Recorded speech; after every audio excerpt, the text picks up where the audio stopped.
Why I Will Never Be Big on YouTube is the title of the video, as well as the first thing I said. Lately, I've been doing a lot of reading with self-help things. Usually it's it's only been the subtle art of not giving a fuck book, which is really great and has a lot of interesting stuff to it. So part of that book is like, whatever you think is wrong. So all of this is probably wrong, but I think it's right now, but it might be wrong later. But I've done a lot of personality tests over the time in terms of work, and I've also done them online, and I always score like in the same area. So it also adds up to what other people are saying, that people that I know outside of like video games and YouTube, like people I know in real life. So it seems to be pretty consistent with my self-image. So I think the main reason why I will never be big on YouTube or gain a substantial following is, well, of course, it's TF2. But the content aside, the biggest reason is that I don't cater to feelings. I do not cater to feelings. It's just what I just said. I do not cater to feelings. Other people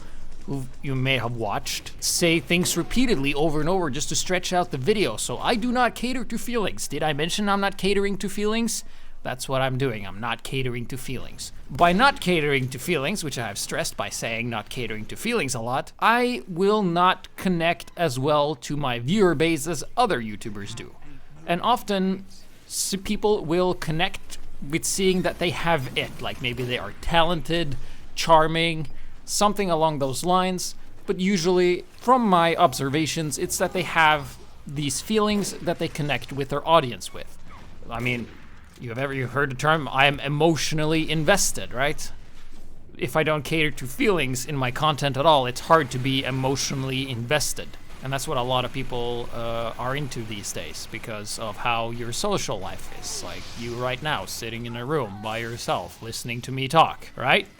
So by having it, it comes with having flaws or issues in your life that resonates well with your audience, says it in my notes here. I don't really view myself as having a lot of flaws. Well, I do know I have flaws. I mean, it's stupid to think that I don't have, but I usually view these flaws as insignificant or not flaws at all. Like people who don't care about feelings, when you meet people with feelings will say that is a flaw, but I don't think so. So because like certain flaws can be like, I'm uncertain of things, I don't know what to do, I'm indecisive, I'm bored, I'm lonely, I'm depressed.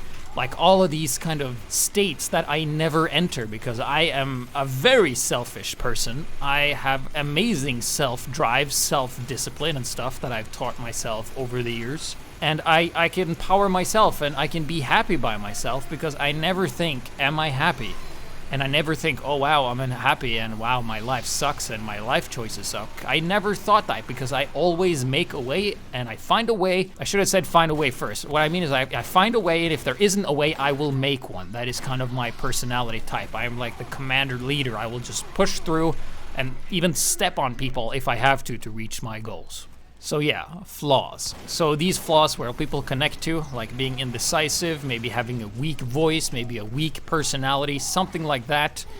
I don't have that, so I will probably come off as too strong or unrelatable. Here's a little fun fact. I never feel lonely. I never feel bored. I always know what to do. I am never indecisive. And like those are pretty common for most people to have or feel that way, but I don't. So it's hard to latch onto something that isn't there. So that's part of this it that a lot of people will latch onto. If you look at pretty much anyone of that's like the largest, both TF2 or in general YouTubers in general, they have something that people latch onto, like insecurity or like a slight depression, or they're not happy with how their life is, or something like that.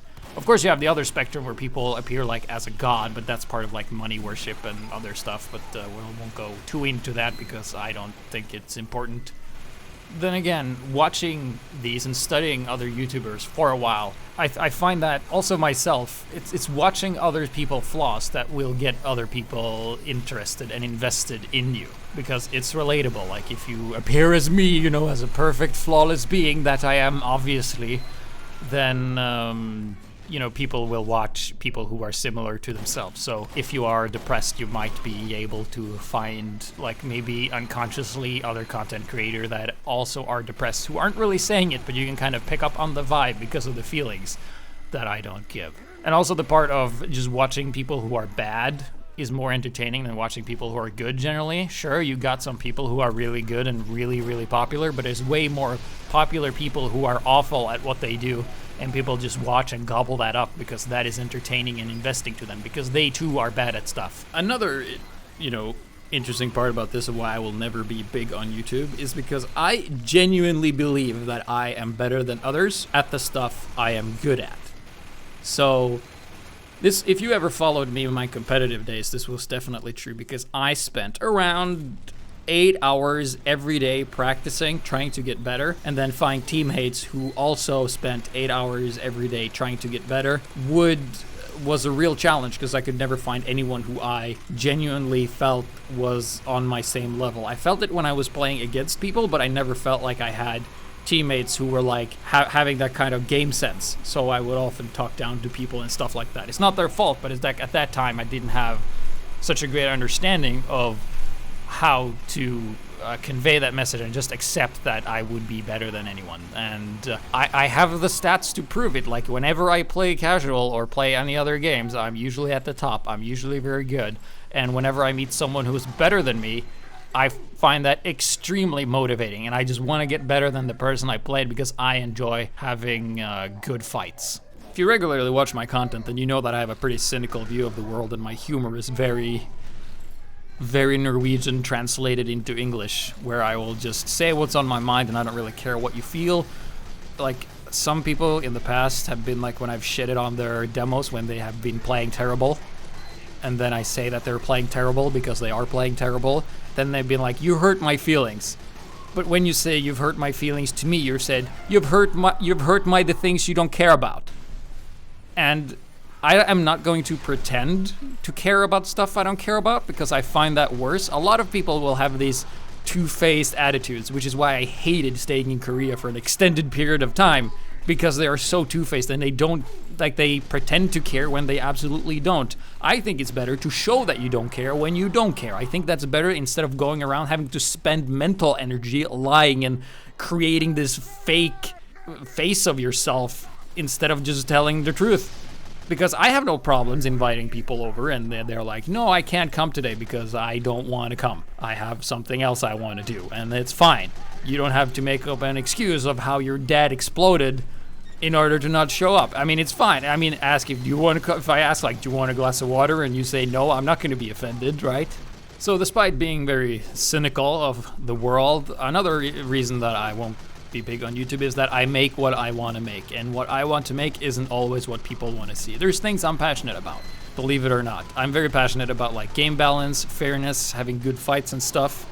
And that's what I want to make. So I don't really pay much attention to what other people are doing, at least not anymore. I did in the beginning, and then I realized that I could either sell myself out and be like I would call it like kind of like a whore or like a prostitute, where you kind of sacrifice your self-integrity and your soul to make whatever the viewers want and whatever brings in the money. Sure, from a business perspective, it makes a lot of sense, but I have a full-time job outside of this, so I am financially good. This is just a hobby, and I'm not going to spend my time on a hobby making something for someone else when I absolutely do not want to make it. It's like if you are a wood craftsman and people want you to make tables, but all you want to do is make swords, right? It's a difference if you make swords on your own time or if you have to sell the swords to make a living. So that's my take on that. Another reason is just for the quality of the shows and the videos that I make. You may not notice that there isn't any like calming background music or anything. It's just my voice over some generic gameplay that I haven't even recorded upon recording this, because I will record that later, because that's what you kids are in today, I guess. I don't like using music unless I make it myself, and I don't know how to make music, so I'm not using it. Sure, I will use it for comedic effect and use sound clips and stuff in shows, but I will not use it for like a soothing music. I find it very cheap tool of enhancing the quality of the video. You'll see a lot of other YouTubers that will like slap on some kind of like track in the background and just have it play like a happy music and like affect your feelings, because that's what they do to make their content seem even better, and people gobble it up because that's how it works. I don't really do that. I mean, I could do it and probably have my views increased, but I don't care about the views. I want to make the stuff I want to make, and I choose not to use this music to enhance my overall quality unless it's in specific situations just to enhance a joke. So also my motivations for creating my content is also purely selfish. A lot of other content creators, they're like, oh, thank you guys for watching so much. Yeah, I know I say that, but I don't actually mean it. I actually don't care if you watch it or not. A while back, I can show a screenshot of it now, there was this guy who I told that I didn't want him to watch my videos, and the entitled prick threw a fit, and everyone in the comments was like, oh my god, you're a fucking asshole. And it's like, well, sure. Okay, that's fine, I guess. But I guess I hit someone and like some of the entitlement out of him by not, filling the status quo and being a slave, because I guess a lot of viewers are used to their full-time YouTubers and it's like be slaves for them, I guess, to what they want to see. Because if you aren't slaves, you aren't going to make the money you need. So you, the viewer, are kind of forcing their hand.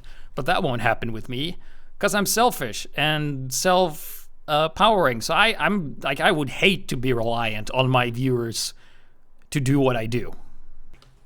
So as for this selfishness part, the HiGPS show was spawned out of a selfish need. I was in Korea at the time. I've been there for half a year. It was currently the summer. The free-to-play update hit for Team Fortress 2, and the average skill level on every server just dropped, because all of these new players, absolutely clueless, just brought down the whole gameplay experience. Like I've stated earlier, I love playing against opponents who are better than me. People who just absolutely thrash me because it forces me to play better. That feeling has pretty much been gone from the game, even in competitive as well, ever since the free-to-play update hit, because I've gotten better, but then the average skill level in the game has stayed pretty low. So that's why I started the show. I wanted to create tutorials, give away all my tricks, and have someone else use the tricks I have taught them against me, thus forcing me to become even stronger. And that has happened a couple of times where I've played games on community servers where some viewers have been joining in and using the exact strategies against me and forcing my hand and punishing my mistakes. And it's like the best feeling ever. That's like, I'm like, the only feeling I cater to is mastery. I love mastery. That's like the only thing that brings me forward. That's why I do dancing and all that stuff, is just to get better and be good. Some people just accept that they're bad and they don't do anything about it, and I don't respect them for it. Keep in mind that respect, a lot of people don't even know what respect means these days, but respect basically means admiring, right? You admire someone for their actions and you want to be them. Or maybe you have, if you respect someone who you have different opinions on, it's like, well, I can see your side of the argument, but I still stay with my argument, but your argument is valid as well, but I just prefer mine over yours. And there's these people who are bad and they stay bad forever. Like, they never leave Two Fort or Hightower, and they're just awful and people love it. While I don't. I like to play on maps. I like to play on maps that are well and proper designed, and it creates interesting fights instead of just charging as a devilman and hitting the kill bind. But we play for fun. Yeah, well, that isn't fun for me. Fun is playing against competent players, while me being a competent player as well.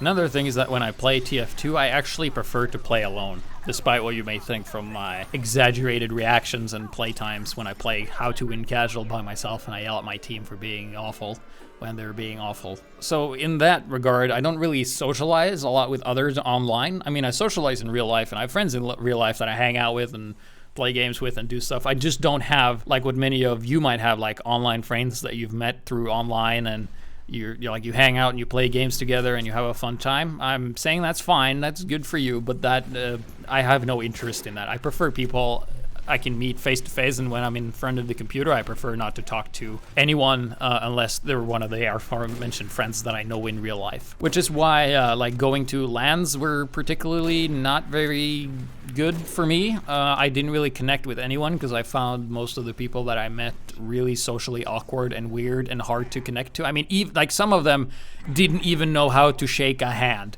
It was like trying to shake like a piece of paper. They had like no strength in their arm whatsoever, and they were just so weird. And it's so hard for me to, like, if you can't even shake someone's hand, like, how do you function as a person?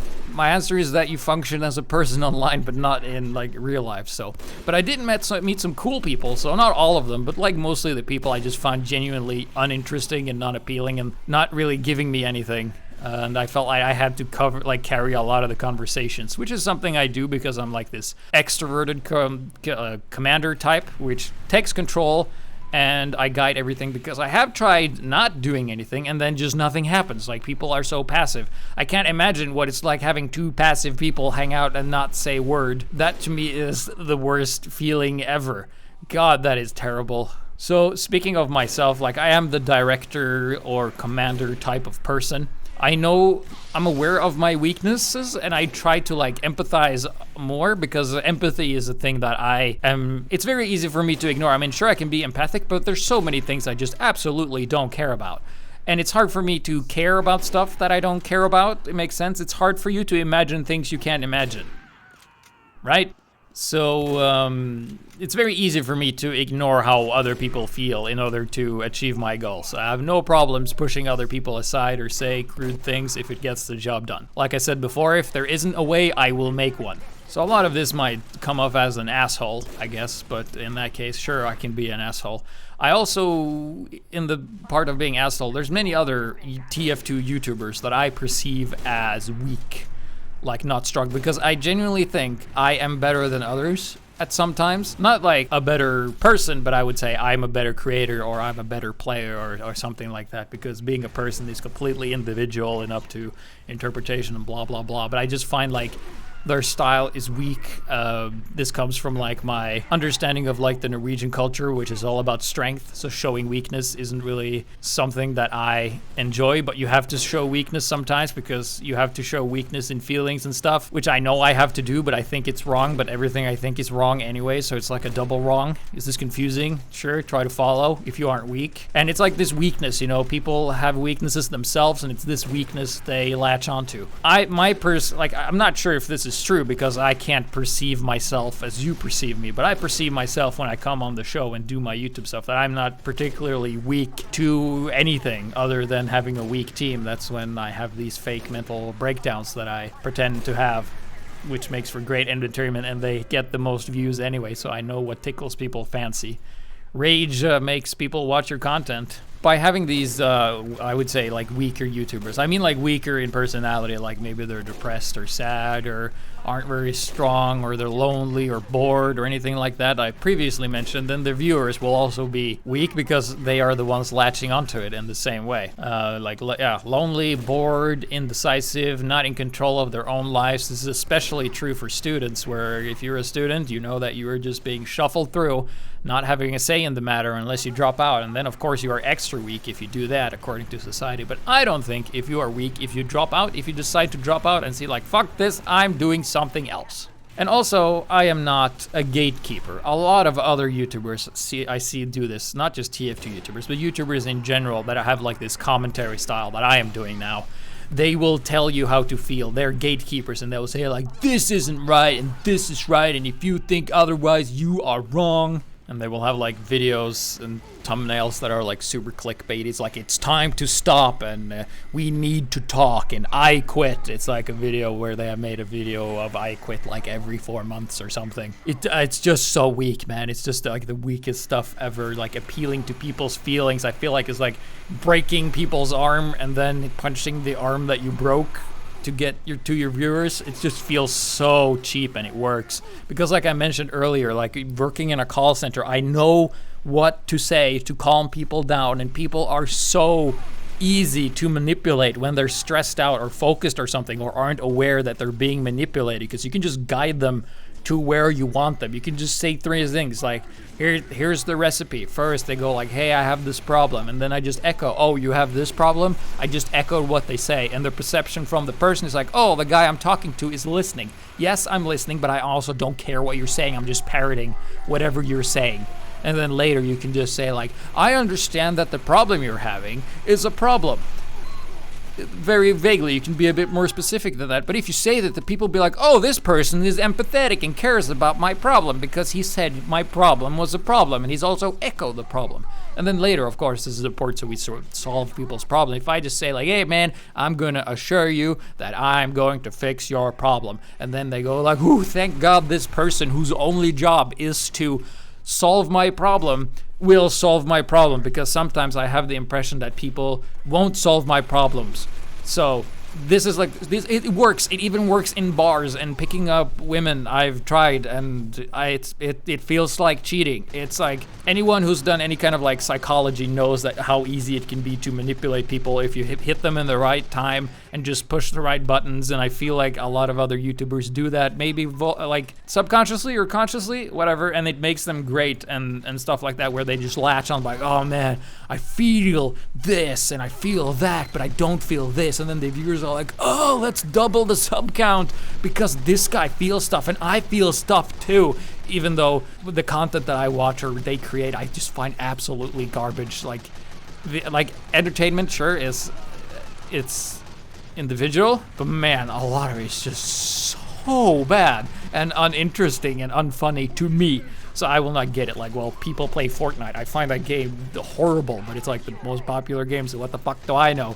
Mr. can't gain a following to save his life. So that was a very long rant on why I will never be big on YouTube or very be successful, as it's called. This wasn't very scripted. I just had some bullet points that I've been looking at, so that's the truth. So this is also the anniversary video, by the way, because I started my YouTube channel, or excuse me, I created my Steam group the 9th of August, 2011. So it's a couple of days late, but who cares? I could also have edited out that burp, but I don't care. It's the end. Who cares? Hardly any of you gets this far anyway. And if you do, I respect you. So to summarize, why I will never be big on YouTube: I don't cater to feelings, I don't gatekeep, I don't tell people what to feel, I have my own selfish goals, I do everything out of what I want to do, I am cynical, and I genuinely believe I am better than other people at what I do. Part of the reason is, of course, the balance spreadsheet, actually going to Valve and them implementing it, showing that, hey, it's actually worth listening to. And if you agree, then you're good, and if you don't, then I would like to know why you don't agree. So despite what I've said, like being, you know, selfish and all of that stuff and depressed and things, like, you viewers, you aren't stupid. I mean, you can pick up on this thing. Like, my attitude of being a bit arrogant and thinking I'm better than everyone, you have probably picked up on that, and you didn't need me to say that, right? All right, cool. Victory.